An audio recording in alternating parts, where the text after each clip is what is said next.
Halo guys, welcome back to my channel. Kali ini gue datang dengan video terbaru. Oke teman-teman, jadi di video kali ini kita akan ngebahas iOS 18.4 yang udah rilis. Gue pakai hampir seharian sih, belum sampai 24 jam, tapi udah setengah harian lebih. Dan di sini gue pengen sharing ke kalian apa sih hal baru yang ada di 18.4 ini, dan juga gimana sih experience sekilas ya pas dipakai di iPhone 13. For your information, gue cuma install di iPhone 13 ini. Untuk 12 mini belum gue install, dan juga untuk 15 Pro yang lagi ngerekam ini sama sekali belum gue install teman-temannya. Nah, di sini kalau misalkan kita cek untuk size-nya sendiri, untuk di iPhone 13 gue ini di angka 3,38 GB. Di sini kalian bisa lihat sendiri, ini ada tulisan 8 new emoji, ada emoji baru 8 biji, kemudian ada new sketch style option di image playground, ada recipe di Apple News, ada kemudian better organize and filter your library in photos, kemudian ada beberapa perbaikan untuk bugs dan juga untuk keamanan di iPhone kita ini teman-temannya. Jadi tanpa banyak basa-basi, kita langsung masuk ke video pembahasan kita berikut ini. Let's go. Oke guys, hal pertama yang ingin gue share ke kalian itu adalah untuk 18.4 ini sendiri itu ada yang namanya emoji baru teman-teman. Nah, tapi sebelum kita bahas tentang emoji, di sini gue pengen sharing ke kalian dulu guys. Kalau misalkan untuk dari baterai di iPhone 13 gue ini sebelumnya kan 89%. Setelah gue update ke iOS terbaru ini, baterainya masih tetap di angka 89%, tidak ada perubahan sama sekali teman-teman. Kemudian kalau misalkan untuk dari yang namanya iPhone storage, di sini gue pengen cek ke kalian bareng-bareng sama-sama teman-temannya. Untuk misalkan di iOS sendiri di angka 11,69 GB, kemudian untuk sistem datanya di angka 9,77 GB teman-temannya. Menurut gue secara pribadi tidak ada perbedaan yang terlalu signifikan, beda jauh ya dengan iOS 18.32 sebelumnya teman-temannya.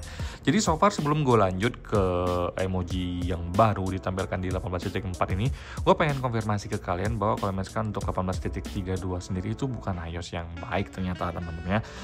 Dari beberapa kali pemakaian gue selama ini untuk di iPhone 13 dan juga di iPhone 12 mini ini, gue bisa merasakan di saat gue lagi push Mobile Legends ataupun gue lagi main Facebook, bahkan IG, kadang-kadang dia freeze teman-teman. Jadi kalau misalkan dia lagi freeze itu gue harus langsung search menu seperti ini dan di close langsung, baru dia bisa normal kembali teman-temannya.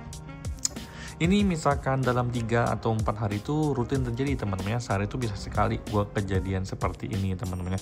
Jadi kalau misalkan kita mulai agak lama main ya, mungkin gue lagi post sekitar Mobile Legends 2 game, kemudian Mobile Legends itu suka patah-patah. Kemudian pas gue udah selesai main, kemudian gue main Facebook ataupun IG, dia tuh suka nge-freeze sendiri teman-teman. Ini yang gue rasakan baik di iPhone 13 dan juga di iPhone 12 mini itu teman-temannya. Nah, sekarang kita lanjut ke emoji baru yang ada di 18.4. Sebenarnya kalau untuk emoji baru ini sendiri itu memang udah dikasih tahu sama Apple teman-teman, ada 8 emoji, tapi emojinya seperti ini yang menurut gue secara pribadi keren sih. Cuman gue memang tipikal orang yang pakai emojinya itu aja sih. Jadi menurut gue secara pribadi ada atau enggaknya untuk emoji yang baru ya baik-baik aja sih, gue nggak terlalu peduli sih teman-temannya. Nah, yang kedua yang bagi gue secara pribadi hal yang simple tapi baru kepikiran itu adalah dari pas download di App Store. Jadi misalkan kita download di App Store seperti ini teman-temannya, kita buka App Store seperti ini, kemudian di sini ada yang namanya CapCut. Nah, biasanya kalau misalkan kita pengen download kan kita langsung download aja. Kalau misalkan kalian nggak mau download, kalian tinggal tekan aja, dia langsung kembali lagi. Tapi untuk sekarang itu udah ada yang namanya menu pause dan resume teman-teman. Jadi seperti ini kita download, gue lagi download CapCut seperti ini, kemudian gue lagi nggak pengen download nih, atau misalkan sinyalnya hilang tiba-tiba, kemudian dia bisa resume seperti ini teman-teman. Jadi menurut gue secara pribadi hal yang simple seperti ini tuh sebenarnya bagus kok teman-teman. Nah, kalau misalkan kalian touch, dia akan langsung download lagi seperti ini. Tapi kalau misalkan kalian nggak mau download ya, kalian tinggal untuk cancel download teman-teman. Nah, itu yang bisa gua share ke kalian. Selanjutnya untuk bagian Safari. Di Safari ini kalau misalkan kalian itu pengen ketik website di sini, seperti ini. Di sini akan ada yang namanya recent searches teman-teman. Jadi recent search-nya ini itu adalah daftar pencarian yang sebelumnya kita lakukan di Safari. Yang menurut gua secara pribadi ini keren. Cuman kalau misalkan kalian nggak suka, kalian bisa masuk ke setting Safari dan kalian tinggal turn off aja untuk recent search-nya ini teman-teman. Nah, jadi untuk hal selanjutnya yang bisa gue share ke kalian itu adalah dari sisi control center teman-teman. Katanya kalau misalkan untuk WiFi dan juga sinyal seluler data itu mengikuti dari kualitas sinyal dan WiFi yang ada teman-teman. Jadi kalau misalkan barnya satu doang, teman-teman, sinyalnya cuma satu doang dan dia akan menampakkan sinyal satu doang di sini. Tapi ternyata di iPhone 13 gue ini kayaknya untuk sinyal seluler data dan juga untuk WiFi-nya ini sama-sama aja teman-teman, nggak ada permasalahan sama sekali guys ya. Di sini kalian bisa lihat sendiri. Nah, seperti ini teman-teman ya. Oke guys, selanjutnya di sini Apple pas buka control center lagi, kalau misalkan kalian ketik edit di sini kemudian add control center, di sini ada yang namanya ambient music teman-teman. Jadi ada yang mode sleep, mode chill, mode productivity, mode well-being. Jadi kalau misalkan kalian yang menggunakan AirPods Pro, gue rasa ini cocok banget sih teman-teman dengan adanya fitur yang baru ini. Kalau misalkan kalian compare dengan iPhone 12 mini gue yang memang belum ada yang namanya update terbaru, di sini kalian bisa lihat sendiri tidak ada yang namanya ambient musik teman-teman. Kalau misalnya sendiri dia langsung ke capture ini, jadi kalau untuk ambient musiknya sama sekali nggak ada guys. Itu yang bisa gua share ke kalian teman-teman ya. Oke, selanjutnya ke notifikasi prioritas teman-teman. Jadi ini untuk iPhone 15 Pro ke atas dan juga iPhone 16. Di sini kalau misalkan kalian buka notifikasi, kemudian di sini ada yang namanya di bawah di antara Siri ini akan ada pilihan Apple Intelligence. Di situ ada tulisan yang namanya prioritas notifikasi. Jadi kalian bisa pilih saja apa aplikasi yang kalian ingin prioritaskan untuk notifikasinya teman-teman. Menurut gua notifikasi prioritas ini adalah sebuah hal yang penting sih. Jadi untuk hal-hal yang urgent dan penting itu memang diutamakan untuk notifikasinya di paling atas teman-teman. Itu yang bisa gue share ke kalian juga guys ya. Oke guys, jadi untuk selanjutnya kita masuk ke visual intelligence. Sayangnya untuk di iPhone 13 gue ini karena udah nggak support AI, Apple Intelligence, jadi gue nggak bisa show ke kalian. Kebetulan untuk 15 Pro juga itu sama sekali belum gue install 18.4 ini teman-teman. Jadi kalau misalkan di action button ini untuk iPhone 15 Pro ke atas, kalian tuh bisa pilih yang namanya visual intelligence. Jadi kalau untuk visual intelligence sendiri dia akan mengcapture sebuah objek yang ada di sini, kemudian kalian bisa dengan gampang untuk mencari informasi tentang objek tersebut teman-teman. Menurut gue secara pribadi bagus sih, cuman kalau nggak ada juga nggak terlalu peduli sih gue. Ini pendapat gue secara pribadi, karena mostly kan gue sehari-hari menggunakan iPhone 13, tapi seenggaknya untuk fitur terbaru ini keren sih untuk di 18.4 teman-teman ya. Oke, selanjutnya di bagian default aplikasi teman-teman. Kalau misalkan kalian buka default apps, kalau misalkan di iPhone 13 gua ini guys, dia tuh ada pilihan baru yang namanya translation. Di sini kalian bisa klik sendiri ada namanya translate teman-teman. Kalau misalkan kalian compare dengan yang namanya iPhone dengan yang namanya iOS 18.32 sebelumnya, di sini kalau misalkan kita masuk ke bagian apps, di sini paling bawah apps teman-teman. Di sini kemudian kalian klik, di sini nggak ada yang namanya translation. Nah, teman-teman ini langsung ke browser app. Kalau filtering, kalian bisa lihat sendiri di sini ada memang penambahan menu baru yang disematkan oleh Apple di 18.4 ini teman-teman.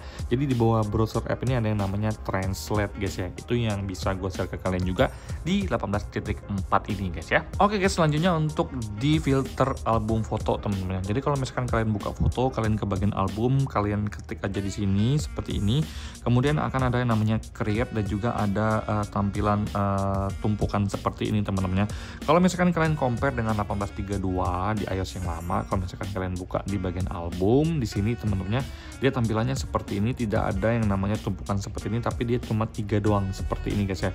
Jadi kalau misalkan titik 3 ini kalian klik, ada yang namanya sort by name, sort by custom order, grid atau list. Nah, kalau misalkan di 18.4 terbaru ini, kalau misalkan kalian klik seperti ini, nah kalian itu akan diberikan pilihan seperti filtering, kalian mau album seperti apa, atau kalian mau short by date modified atau short by name, itu terserah dari kalian, atau kalian mau list view seperti ini, itu juga bebas, terserah kalian teman-teman. Jadi menurut gue secara pribadi untuk filter di bagian foto ini menurut gue keren sih. Jadi kita lebih gampang untuk mengkelompokkan album-album foto kita sesuai dengan keinginan kita teman-teman, alias lebih bisa di customisasi sih guys ya. Oke, selanjutnya ada yang namanya privacy dots teman-teman. Jadi titik kuning seperti ini di sini. Misalkan kalau misalkan kita lagi pakai audio dan lain-lain, itu untuk di iPhone yang sudah ada dynamic island-nya itu dia memang akan kelihatan. Tapi di sini karena gua nggak pakai dynamic island di iPhone 13 ini, mungkin akan susul ya. Gua susulin di konten khusus untuk iPhone 15 Pro di iOS 18.4 teman-teman ya. Jadi kalau untuk beberapa fitur baru yang udah gue sebutkan ini memang menurut gue secara pribadi keren di 18.4 ini teman-teman. Nah, sekarang gue akan masuk ke bagian performa. Nah, ini yang ingin gue share ke kalian. Kalau misalkan untuk dari sisi performa sendiri, bagi gue secara pribadi, gue belum bisa menyimpulkan terlalu detail ya untuk pemakaiannya itu seperti apa. Tapi sekilas yang gue rasakan ini membaik banget ya di compare dengan 18.3.2. Hampir seharian ini gue pakai tidak ada yang namanya lemot, atau misalkan dia tiba-tiba seperti lemot yang kayak macet teman-teman. Aduh, jatuh lagi, sorry guys. Jadi lemot yang macet nggak ada sama sekali, yang tiba-tiba dia nge-freeze itu nggak ada juga guys ya. Nah, jadi gue ngerasa untuk dari sisi performa dia lebih lancar loh, kalian bisa lihat sendiri teman-teman. Dari sisi baterai gue ngerasa untuk dari sisi baterai aman-aman banget teman-teman. Jadi di sini untuk pemakaian baterai gue tuh seharian ini gue tuh memang suka main Mobile Legends belakangan ini. Kalian bisa lihat sendiri 54% pemakaian. Di sini kalian bisa lihat gue makainya itu memang 3 jam lebih. Untuk screen on hari ini tuh di angka 6 jam 58 menit, selama 10 hari ini di angka 7 jam 21 menit teman-teman. Di sini gue bisa bilang ke kalian kalau misalkan untuk pemakaian Mobile Legends di iPhone 13 ini baterainya irit banget teman-temannya. Gue main satu game itu paling habis sekitar 7%-an doang, maksimal gue bisa habis sekitar 9%. Gue nggak pernah sih main sampai 10% habis di iOS 18.4 yang terbaru ini. Kebetulan dari pagi juga sampai tadi sore gue sempat main Mobile Legends, sampai tadi malam barusan ya 1 jam yang lalu gue sempat main Mobile Legends juga. Jadi untuk dari performanya smooth banget, gue suka. Untuk penurunan baterainya tuh nggak drastis banget teman-teman, gue suka banget. Suhu panas, gue ngerasa untuk suhu panas di 18.4 ini minim banget. Jadi menurut gue secara pribadi, dari apa yang gue rasakan secara sekilas, fitur-fitur yang ditampilkan atau diberikan di iOS terbaru ini oke, tapi kalau untuk dari performanya gue juga bisa bilang bagus banget. Jadi buat kalian yang memang lagi ragu untuk update iOS, gue rekomendasikan kalian untuk update iOS ke 18.4 ini, karena bagi gue 18.3 itu nggak bagus sama sekali ya. 18.31, 18.32 itu jelek semua, tapi di 18.4 ini peningkatannya bagus banget sih menurut gua secara pribadi teman-teman. Kalau untuk bugs yang ada sih gua belum bisa share ke kalian, tapi mungkin untuk dari sisi transisi kamera gua bisa bilang ke kalian kalau untuk dari transisi kamera aman. Belum ada gue temukan hal-hal yang memang menjadi perhatian gue secara serius teman-teman ya. Transisi kamera enak banget, tidak ada permasalahan sama sekali dan semuanya masih aman ya. Dan gue sangat rekomendasiin kalian untuk pakai iOS 18.4 di iPhone kalian teman-teman ya. Sekian video gue kali ini, semoga video gue ini memberikan sedikit gambaran dan bisa menjadi acuan kalian mau upgrade atau enggak teman-temannya ke iOS yang terbaru.